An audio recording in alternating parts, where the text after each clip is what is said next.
우리 한 번 더 인사하겠습니다. 옆 사람과 하나님은 당신을 사랑하십니다. 하나님은 당신을 사랑하십니다. 아멘. 자, 오늘 요한계시록 3장 1절부터 6절 말씀을 통해서 깨어납시다 라는 제목 가지고 사대교회에 대해서 우리 함께 나누겠습니다.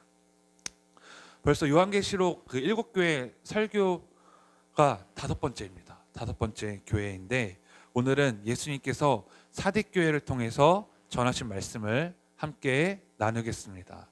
사대교회를 향한 예수님의 그 메시지는 오늘날 우리 모두와 또 드림교회를 향한 예수님의 메시지임을 여러분 반드시 믿고 기억하셨으면 좋겠습니다.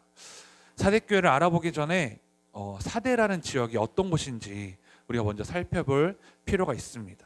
사대 지역은 지난 시간에 함께 나눴던 두아디라 교회에서 동남쪽으로 약 48km 정도 떨어진 위치에 있는 도시입니다. 5번이 사대교회인데요. 주전 6세기경 사대 지역은 큰 세력을 떨치던 루디아 왕국이라고 있었어요. 루디아 왕국. 루디아 왕국이 사대를 수도로 정했습니다. 그런데 그 지역이 어떤 곳이냐면 해발 약 500m 정도의 고지대에 있었다는 거예요. 고지대에 그 사대성이 지어졌습니다.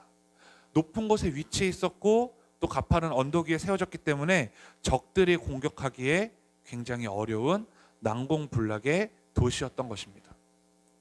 사대 지역은 5개의 교통도로가 열려 있어서 교통의 요지였습니다. 또 모직업과 염색업이 발달해서 공업도시와 상업도시가 발달했고 지역 최대의 금맥이 흘러서 금 생산지였기 때문에 매우 부유한 도시였다고 합니다. 이렇게 부유한 도시에 재물이 넘치자 사람들은 쾌락과 향락 문화가 도시 전체에 가득해지기 시작했습니다. 이곳에 거주했던 사람들은 옛날부터 사치스럽고 또 음탕한 것으로 유명했습니다. 또 황제 예배가 성행했던 도시였는데 사대 사람들은 사이벨레라는 우상을 숭배했다고 합니다. 그렇게 부유한 삶을 살던 도시가 17년에는 지진으로 인해서 크게 붕괴된 적이 있습니다. 그로 인해서 이 도시는 어려움을 직면하게 되었고 과거의 명성을 되찾으려고 노력했지만 사대 지역은 재건하기가 힘들었던 것입니다. 이제 사대 지역은 무기력하고 또 과거의 명성만을 붙잡으며 살게 되었습니다. 지금 현실은 너무 어려운데 과거에 잘 나갔던 것들만 돌아보게 됐던 것이죠. 사대교회 또한 사대 지역의 전반적인 분위기에 휩쓸려 가기 시작했습니다. 아까 그 분위기가 어떤 거였어요? 자신들이 과거에 잘 나갔고 부유함을 누리며 살아갔던 것만 되새겼지 현실은 굉장히 무기력했던 것. 이것을 사대 교회 또한 사대 지역의 전반적인 분위기에 휩쓸려서 닮아가기 시작했다는 것입니다. 이런 사대 교회에 예수님께서 오늘 메시지를 전하고 계시는데 우리 1절 말씀 다시 한번 함께 크게 읽겠습니다. 1절 시작. 사대교회의 사자에게 편지하라. 하나님의 7 영과 7 뼈를 가지신 이가 이르시되 내가 내 행위를 아노니 내가 살았다 하는 이름은 가졌으나 죽은 자로다. 아멘. 여러분 우리가 앞에 네 교회들을 살펴봤을 때 항상 처음에 이 편지의 처음에 뭐가 나왔었죠? 발신자가 나왔습니다. 발신자. 예수님은 사대교회에서도 먼저 자기를 계시하시죠. 어떻게 나옵니까? 하나님의 7 영과 7 뼈를 가지신 이가 이르시되 라고 하면서 발신자 자신을 표현하고 계신 것입니다. 예수님은 스스로를 하나님의 7 영과 7 뼈를 가지신 이로 계시하십니다. 그렇다면 7 영과 7 뼈는 어떤 의미를 가졌을까요? 자, 성경에서는 숫자 7을 하나님의 숫자 또는 완전수로 의미합니다. 7 영을 가지셨다는 것은 7개의 영이 있다는 뜻이 아니라 완전한 능력과 은혜와 역사하심이 있는 성령을 의미한다는 거예요. 그래서 숫자적인 것, 7개라는 숫자적인 것을 의미하는 것이 아니라 완전수를 의미하는 것이죠. 그래서 완전한 능력과 은혜와 역사하심이 있는 성령을 의미하는 것입니다. 예수님께서 바로 성령이 충만하신 분이심을 설명하고 있는 것입니다. 또 7별은 여러분 지난 교회들을 통해서 우리가 나눈 적이 있었는데 7별은 7교회를 지칭하지만 7교회만을 가지고 국한된 것이 아니라 오늘날에도 모든 교회를 의미한다고 보면 되는 것입니다. 그래서 정리를 해보면 예수님은 하나님의 7영과 7별을 가지신 이로 계시하시면서 예수님이 성령으로 교회를 붙들어 주시고 다스리시고 지도하신다는 분으로 사대교회에 편지하고 계시는 것입니다. 사랑하는 여러분, 우리가 올바른 교회를 꿈꾸며 교회를 세워나갈 때 성령님께서 인도하시는 것이 바로 진정한 교회임을 여러분 잊지 말아야 됩니다. 성령님께서 인도하시는 곳, 그것이야말로 진정한 교회인 것입니다. 그래서 우리 드림교회가 바로 그런 교회가 되기를 간절히 소망합니다. 사대교회에 전하는 메시지에는 이전 4개의 교회와는 조금 다른 편지의 내용이 있습니다. 그럼 다른 교회를 보면요, 먼저 칭찬이 먼저 있었고, 칭찬, 책망, 권면 이런 순서로 이제 예수님께서 메시지를 전하셨다면, 사대교회는 책망과 권면을 먼저 말씀하신 이후에 그 다음에 칭찬을 말씀하셨습니다. 그래서 먼저 사대교회를 향한 책망의 내용을 전하셨는데, 자, 1절에 보면 제가 다시 읽을게요. 사대교회의 사자에게 편지하라. 하나님의 7영과 7별을 가지시니가 이르시되 내가 내 행위를 아노니 내가 살았다 하는 이름을 가졌으나 죽은 자로다 라고 말씀하셨어요. 1절 후반부에 책망에 대한 내용이 나오죠. 내가 살았다 하는 이름은 가졌으나 죽은 자로다. 죽은 것은 신앙이 죽었다는 거예요. 신앙. 그래서 야고보서 2장 17절에 보면 이렇게 나오죠. 이와 같이 행함이 없는 믿음은 그 자체가 죽은 것이라, 이렇게 나옵니다. 내적 생명의 역사로부터 나오는 행함이 없는 믿음은 그 자체가 죽은 거예요. 형식적이고 외부적인 행함이 아니라 영이 살아서 주님과 교통이 잘 되고 기쁨으로 하나님의 말씀에 순종해 나아가야만 합니다. 그래서 1절에 나오는 살았다 하는 이름, 이건 무엇이냐면 사대교회가 크고 사람이 많이 모이고 기독교적인 사업을 많이 펼치고 굉장한 예배의식이 있었고 훌륭한 제도와 조직을 가진 교회였다는 것을 말하고 있는 거예요. 그래서 살았다는 이름을 가진 교회, 그렇게 말을 하는 것입니다. 사대교회는 사도 바울을 통해서 복음을 받았고 외부적으로나 의식적으로 많이 발전되어 나아가는 교회였어요. 사람들 눈에 보기에는 바쁘고 번창하고 유명한 교회였을 것입니다. 하지만 사대교회는 내적 생명이 끊어졌던 교회예요. 외부적으로는 발전되고 향상되어 나아가는 상태, 사람들 눈에 보기에는 와 빛깔번쩍하고 뭔가 많은 프로그램을 하고 뭔가 열심히 있는 것 같은데 정작 내적 생명이 끊어져 있었던 교회라는 거예요. 신앙적 생명력을 잃어버리고 죽은 상태에 있었던 교회라는 것입니다. 열심은 있었지 영적으로 갈급함이 없었던 교회, 바쁘게 돌아가지만 영혼 구원에는 관심이 없었던 교회, 이것이 살았다 하는 이름은 가졌지만 사실은 죽은 자와 같다라고 말씀하신 거예요. 사랑하는 여러분, 우리는 어떻습니까? 그렇다면 우리는 어떻죠? 교회와 성도가 보여지는 외부적인 것을 잘 갖추어졌다고 해서 되는 걸까요? 이곳교회 설교 가운데 반복해서 이야기하지만 교회가 교회다워지는 것은, 그리고 성도가 성도다워지는 것은 보여지는 액세서리로 되는 것이 아닙니다. 교회에 십자가를 달아서 그것을 마치 액세서리처럼 달고 다니고, 내 자동차 백밀러에 십자가 액세서리를 달고, 내가 성경책을 끼고 다녀서 내가 액세서리를 달고, 밥을 먹을 때 기도하는 모습을 보여서 액세서리를 단다고 해서 그 보여지는 게 다가 아니다는 거예요. 디모데후서 3장 5절에 어떻게 나오는지 한번 볼까요? 우리 PPT 보면 나오는데 다 함께 한번 읽어보겠습니다. 시작. 경건의 모양은 있으나 경건의 능력은 부인하는 자니 이 같은 자들에게서 내가 돌아서라. 아멘. 디모데후서 3장 5절에 경건의 모양은 있으나 경건의 능력은 부인하니 이 같은 자들에게서 어떻게 하래요? 돌아서라. 이 같은 자들과 함께하지 말라는 거예요. 나에게 기독교인이라는 형식을 갖추는 것이 다가 아니라는 거예요. 그 능력으로 내가 살아가야 되는 것이죠. 여러분, 그 능력으로 살아가야 내가 기독교인인 것이지, 내가 보여지는 외부적인 것을 통해서 기독교인임을 증명할 수가 없다는 것입니다.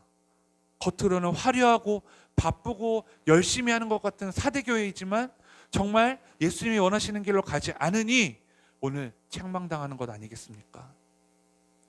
여러분, 저는 요즘 기도하는 것 중에 하나가 어떤 기도냐면 바로 내가 예수님을 이용하는 자가 되지 말자라는 거예요. 예수님 이용자가 되지 말자라는 기도를 요즘 하고 있습니다. 내가 목사라는 직분을 통해서 예수님이 원하시는 모습의 삶과 복음 전함이 있어야 하는데 어쩌면 예수님을 통해서, 예수님을 이용해서 내가 더 주목받고 내가 더 잘되고 내가 뭔가 얻으려는 그런 예수님을 이용하는 사람이 되지 말아야겠다는 생각에 이 기도를 시작하게 된 것입니다. 이 외에도 예수님을 이용해서 내가 더 빛나려는 모습을 발견하고 회개하며 기도하고 있습니다. 여러분, 사대교회에는 멋있는 예배당과 프로그램과 행정과 조직이 있었지만 정작 영적인 생명이 없었어요. 갈급함도 없었고 부르짖음도 없었고 정말 구원의 확신도 부족했던 것 같습니다. 예수님을 찾지 않았어요. 마치 사대 지역처럼 비전이 없었고 지난날의 은혜에 대한 감사가 없었습니다. 그저 과거에 화려했던 명성과 과거의 사람들에게 주목받았던 외형적인 것만 떠올리지 앞으로 하나님의 역사하실 믿음과 기대와 비전이 없었던 것입니다. 그래서 살았다는 이름은 가졌지만 죽은 교회였던 것입니다. 사랑하는 여러분, 사대교회 가운데 가장 두려운 것이 무엇이었을까요? 이전에는 정말 잘 나갔던 교회가 지금은 굉장히 어려움에 빠졌어요. 그런데 지난 과거만 떠올리는 거예요. 이런 사대교회의 가장 두려운 것이 무엇이었을까요? 죽어있는 교회가 죽어가는 줄 몰랐다는 거예요. 우리 성도들에게 있어서 가장 두려워하는 것이 무엇일까요? 내 신앙이 죽어가면서 무감각해진다는 것입니다. 바쁜데 이 정도만 하면 되지, 내가 할 수 있는 최선이야, 믿음만 있으면 되지 라고 하면서 이런 사대교회와 같은 모습은 자기 합리화하는 신앙, 자기 만족하는 신앙인 것입니다. 이런 모습들을 통해서 우리가 반드시 깨달아야 되는 것이 있습니다. 교회는, 그리고 성도는 영적인 생명력이 있어야 되는 거예요. 아멘. 영적인 생명력이 있어야 됩니다. 어떠한 외부적인 구실만 갖추고 형식적인 것만 갖춰진다고 해서 그것이 교회와 성도의 올바른 모습이 되는 것이 절대로 아니라는 것입니다. 교회에 있어서 가장 중요한 것은요, 우리 교회가 어떤 시스템을 갖췄어, 어떤 전도 프로그램을 갖췄어, 프로그램이 있어, 이런 성도가 다녀, 이렇게 큰 교회와 교회 카페가 있고 문화센터가 있어 라는 것들이 있어서 교회가 되는 것이 절대로 아니라는 거예요. 그런 외부적인 것에 현혹되거나 그런 것들을 갖추어야 뭔가 있는 교회라는 착각을 불러일으키는 것에 대해서 조심해야 된다는 것입니다. 와, 저 교회 저렇게 화려하고 크네? 좋은 교회고, 상가 있는 교회들은 저렇게 작고 초라하네? 망한 교회고, 이런 인식들, 여러분, 이런 인식들 누가 가지고 있었는지 아세요? 제가 가지고 있었어요. 신학생 때 아무것도 모를 때요, 여러분, 큰 교회가, 제가 목회하면 무조건 큰 교회가 될 줄 알았어요. 그리고 목사님들을 뵐 때 연세가 있으신데 삼각교회, 지금 그 삼각교회라고 해도 저희 교회보다 훨씬 큰데 그 삼각교회에 있으면요, 목회를 굉장히 못하시는 분인 줄 알았어요. 어떻게 목회를 하셨길래 아직도 저 삼각교회에 계시지? 라는 그 생각이 있었던 거예요. 너무 어리석고 교만하고 정말 말도 안 되는 잘못된 생각을 가지고 있었던 것이죠. 그저 외형적인 것이 화려하고 커야 좋은 교회인 줄 알았어요.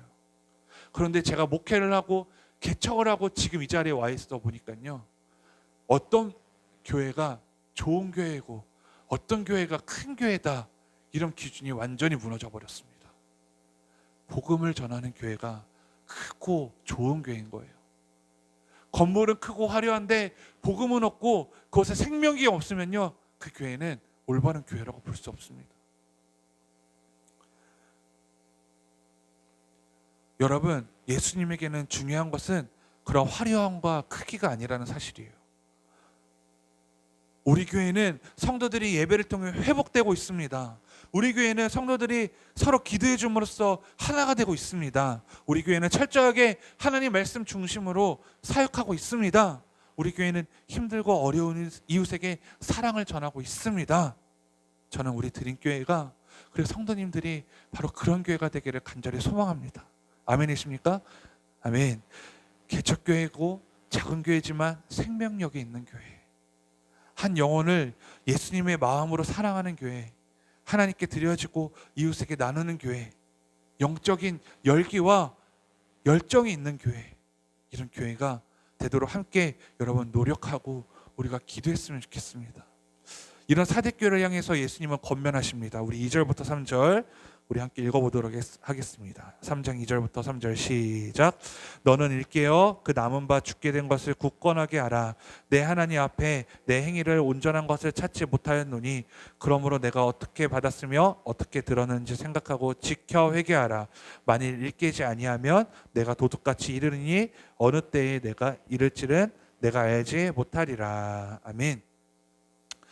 여러분, 사대교회 편지가 다른 교회와 다른 점이 또 하나가 있어요. 그것은 뭐냐면 에베소 교회, 서머나 교회, 버가모 교회, 두아디라 교회는 외부에 핍박이 있었죠.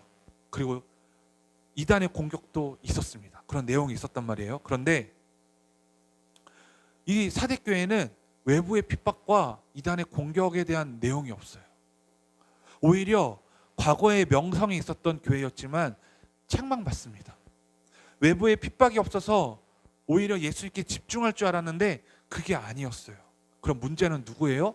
바로 자신이었다는 것이죠. 그래서 책망의 내용 첫 번째가 뭐냐면요, 너는 일깨우라 라는 거예요. 일깨우라.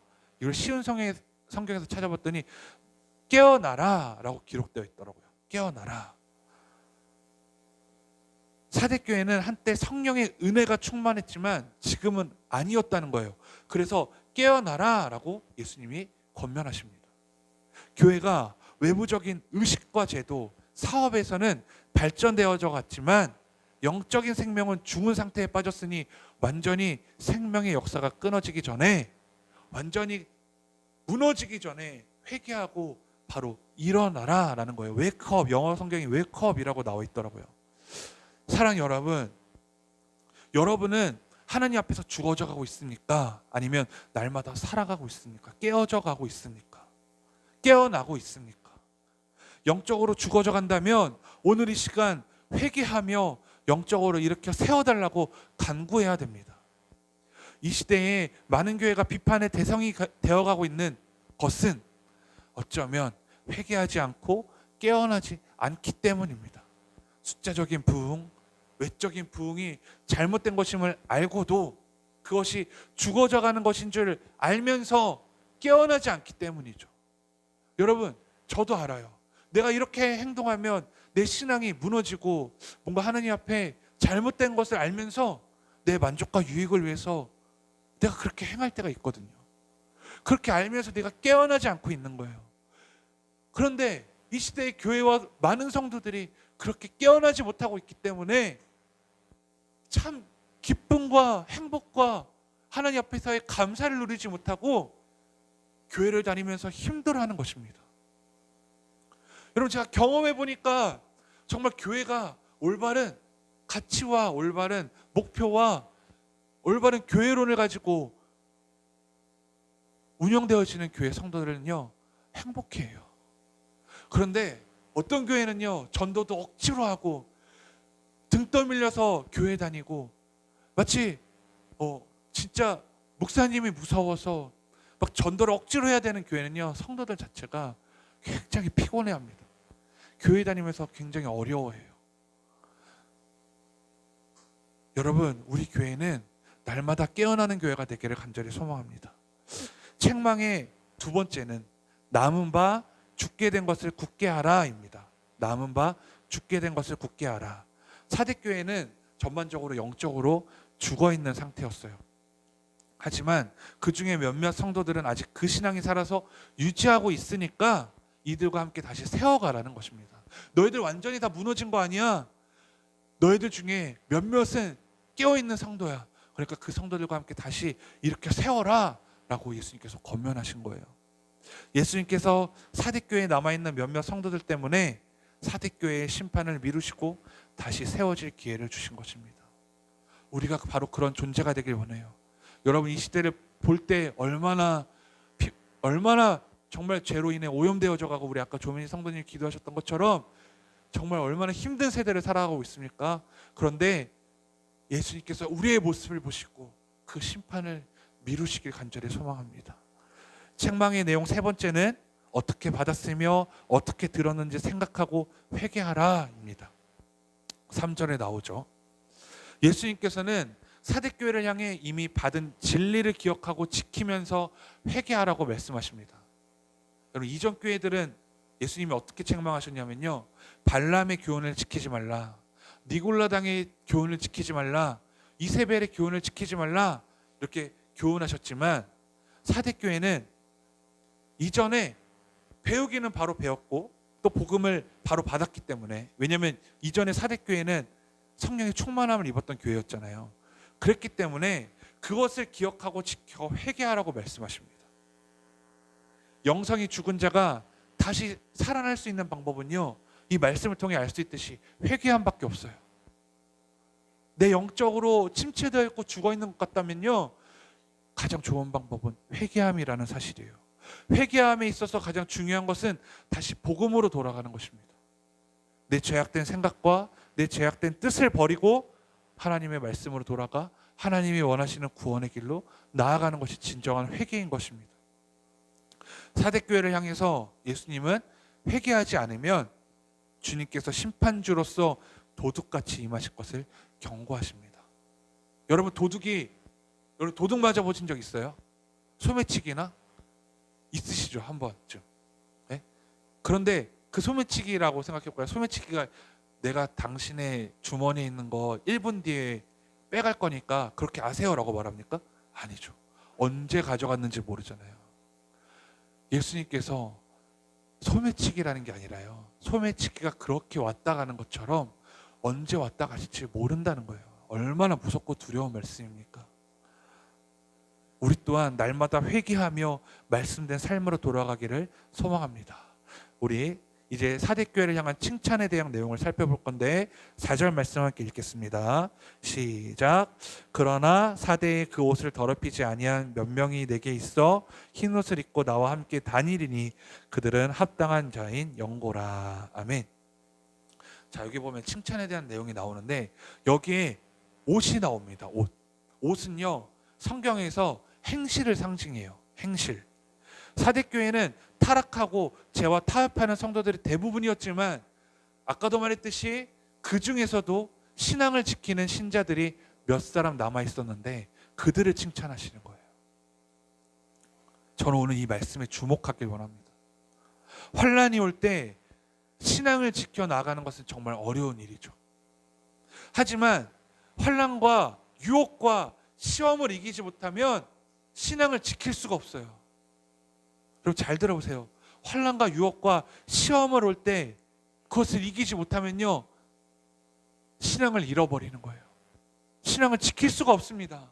큰 환난과 시험이든지 아니면 우리가 우습게 여길 수밖에 없는 작은 환난과 시험이든지 우리 힘으로 감당할 수 없기 때문에 하나님께 맡기고 믿음으로 나아가야 됩니다. 제가 금요예배 때 설교 때도 말씀드렸듯이 어느 역사를 봐도, 여러분 잘 생각해 보세요. 어느 역사를 봐도 또 어느 시대를 봐도 또 우리가 살아온 이 세상을 봐도 언제 안 힘든 적이 있었습니까? 또 세상이 혼란스럽지 않았을 때가 있습니까? 어떤 때든지 힘든 때는 있었고 세상은 혼란스러웠어요. 그 정도가 약간 차이가 있을 뿐이죠. 또 언제는 기근 때문에 힘들었었고요, 언제는 홍수 때문에 힘들었었고요, 언제는 지금처럼 전염병 때문에 힘들었었어요. 그런데 그 모든 환경과 어려움에 집중한 후에 그 모든 것이 해결된 다음에서야 믿음을 보이는 것은 잘못된 것 아닙니까? 여러분, 나는 이 힘든 것이 끝난 다음에 내 믿음을 보이겠습니다, 이건 잘못된 거잖아요. 힘들고 어려울 때 하나님을 향한 믿음을 보여야죠. 그렇죠? 기근이 있을 때 믿음을 보여야 되고 전염병이 있을 때 믿음을 보여야 되고 홍수가 났을 때 믿음을 보여야죠. 그런데 우리의 잘못된 신앙은 무엇이냐면 그것들이 다 지나간 다음에 그것들이 다 해결된 다음에 내 믿음을 보이려고 한다는 게 큰 문제입니다. 아브라함을 보면요, 창세기 15장 6절을 보면 하나님께서 아브라함을 통해 의롭게 여기심이 처음 나옵니다. 성경에 믿음으로 의롭게 된다는 말이 처음 나와요. 창세기 15장 6절에 처음 나오는 거예요. 아브라함의 믿음을 보시고 의롭게 여기셨다는 거예요. 그런데 아브라함이 언제 믿음을 보였어요? 아브라함의 삶이 평탄했습니까? 그때 믿음을 보였나요? 아니요. 제가 아는 몇 가지만 말해볼까요? 아브라함에게 본토와 친척과 아버지의 집을 떠나라고 했어요. 익숙했던 것들, 사랑했던 것들을 다 내려놓고 하나님이 말씀하신 곳으로 가라고 말씀하셨잖아요. 아들 이삭을 바치라고 했어요. 여러분, 자녀들 바칠 수 있겠어요? 제물로 바치라고 하면 바칠 수 있겠어요? 여자친구, 아내 바칠 수 있겠어요? 남편 바칠 수 있겠어요? 남편 미우면 바칠 수 있겠다고 말할 수 있겠지만 잘 생각해 하셔야 돼요. 네, 너무 그렇게 생각하지 마시고 잘 생각하시고, 신혼 부부라고 합시다. 신혼 부부가 바칠 수 있겠습니까? 못 바쳐요. 자기의 자녀를 바칠 수 있어요? 못 바쳐요. 아브라함은 그런 시련이 아닌 하나님의 부르심을 그렇게 입었잖아요. 또 조카 롯과 땅을 나눌 때요, 어땠어요? 조카 롯에게 먼저 선택권을 줬어요. 그게 쉬운 거예요? 그렇게 먹을 것이 없고 입을 것이 부족하고 정말 광활한 땅에서 조카 롯에게 먼저 땅의 선택권을 주는 것이 쉬운 일이냐고요. 롯은요, 먼저 바라봤죠. 이 땅이 어떤지. 저 땅이 있으면 내 종들과 내 가축들이 먹고 쉬고 충분하게 할 수 있는 땅이야. 난 저 땅을 선택하겠어. 아브라함도 그렇게 욕심이 났겠죠. 하지만 아브라함은 믿음의 눈으로 바라봤던 거예요. 롯은 육신의 눈으로 바라봤고, 아브라함은 어느 땅에서든지 상관없어. 비옥한 땅이든 물이 없는 땅이건 물이 많은 땅이건 곳에서 하나님이 나와 함께 하신다고 하셨기 때문에 상관없어. 진짜 승리자는 누구예요? 믿음이 있는 사람이 승리자예요. 왠지 아세요? 구분되어 살지 않기 때문에. 나는 저기가 아니면 못 사는데, 나는 저게 꼭 필요한데, 나는 저기 있어야 내가 살 것 같은데 라고 생각한단 말이에요. 하지만 아브라함 같은 믿음은 어떤 사람이에요? 어느 곳에 있든지 하나님이 나와 함께 하실 것이다. 그게 진짜 강한 사람 아닙니까? 진짜 강한 사람이죠. 그렇게 그 아브라함의 믿음을 보고 하나님은 의롭게 여기셨다는 거예요. 여러분, 사대교회의 신앙을 지키는 자들 또한 얼마나 많은 유혹과 어려움들이 있었겠습니까?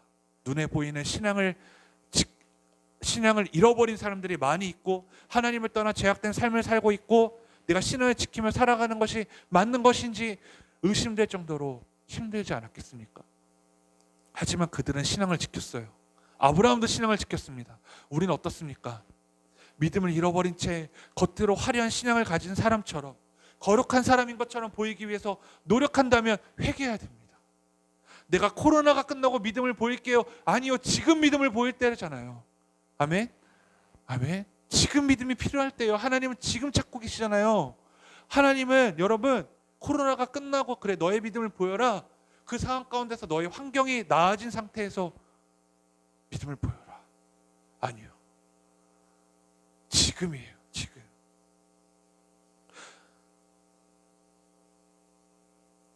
힘든 모든 것들이 끝난 뒤에 믿음을 보이겠다는 그 신앙을 벗어버리고 우리 믿음을 보일 시간이 바로 지금인 것을 함께 깨달아야 됩니다. 이제 마지막으로 예수님은 신앙을 지킨 몇 사람을 칭찬하시면서 이제 약속하십니다. 5절 한번 읽어볼까요? 5절 시작. 이기는 자는 이와 같이 흰옷을 입을 것이요 내가 그 이름을 생명책에서 결코 지우지 아니하고 이름을 내 아버지 앞과 그의 천사들 앞에서 시인하리라. 아멘.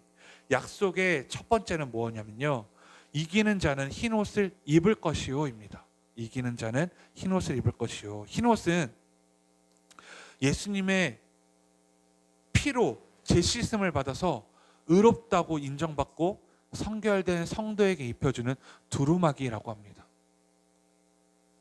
예수 그리스도의 피로 제시씀을 받아 의롭다고 인정받고 성결된 성도들에게 입혀주는 두루마기. 이와 같이 흰 옷은 구원, 성결, 승리, 하나님의 백성됨을 표시로 이기는 자에게 주시겠다고 약속하십니다. 여러분, 요한계시록은 계시기 때문에 숫자, 색깔 뭐 이런 것들로 예수님이 계시하셨잖아요. 그러니까 흰 옷의 의미는 구원과 성결과 승리를 이기는 자에게 주시겠다는 거예요. 약속의 두 번째는요, 내가 그 이름을 생명책에서 결코 지우지 아니하고 라는 거예요. 생명책은 뭐냐면 예수 그리스도를 믿고 그 피와 물과 성령으로 거듭나서 하나님 앞에 의롭다고 인정받아 구원 얻은 성도의 이름이 기록된 책입니다. 예수 그리스도를 믿고 그 피와 물과 성령으로 거듭나서 하나님 앞에 의롭다고 인정받아 구원 얻은 성도의 이름이 기록된 책, 이게 바로 생명책인 것이죠. 사대교회 승리자들에게 약속하신 축복이 바로 생명책에서 성도의 이름을 지우지 않으시겠다고 약속하신 거예요. 성도의 구원의 영원성과 확실성을 확증해 주시는 것입니다. 마지막 약속의 세 번째는 그 이름을 내 아버지 앞과 그의 천사들 앞에서 시인하리라.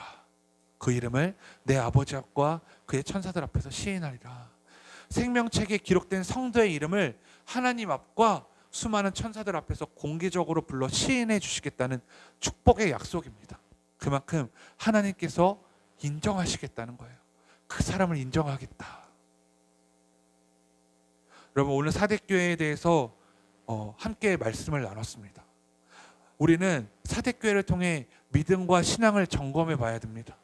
우리의 신앙이 살았다는 이름은 가졌지만 죽은 신앙은 아닌지 돌아봐야 됩니다. 내가 정말 교회를 다니고 오랜 시간 신앙생활을 하고 직분을 가지고 있고 여러 가지 내가 사역을 하고 있었지만 정말 내가 나에게 구원의 확신이 있고 영적인 생명력이 있는 자인지 내가 돌아봐야 된다는 것입니다. 우리는 끝까지 옷을 더럽히지 않고 어려움이 많은 이 시대이지만 믿음의 정절을 지키는 진정한 그리스도인이 되어야겠습니다. 사랑 여러분, 우리가 함께 이 일에 최선을 다하길 소망합니다. 우리 시간 기도합시다. 우리 함께 기도하기 원합니다.